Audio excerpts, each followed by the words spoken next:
الزمالك يا ابو الصحاب يتصدر الدوري لان الاسد مش موجود دلوقتي. فكده حسن يا ابو الصحاب عامل ايه؟ ان شاء الله تكون كويس. انت بتعملش فولو ليه يا اسطى؟ ما تعمل فولو واشتراك وفعل زر الجرس ليوصلك كل جديد، وخش في الكومنتات صلي على سيدنا النبي، لايك وشير. وتعالى اقول لك الزمالك اتصدر الدوري النهارده. يلا بينا.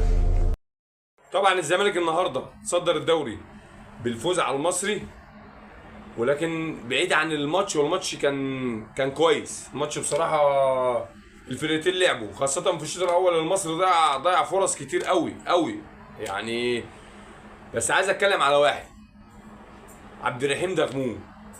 الواد ده تحس ان هو مولود في قلب كرة كفر، اقسم بالله تحس ان هو مولود في قلب كرة كفر.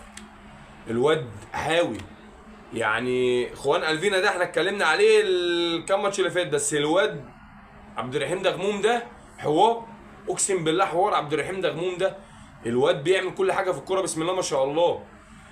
فبص يا غريمي، حلال عليك المقدمه دلوقتي، بس خلي بالك يا غريمي ان الاسد قادم.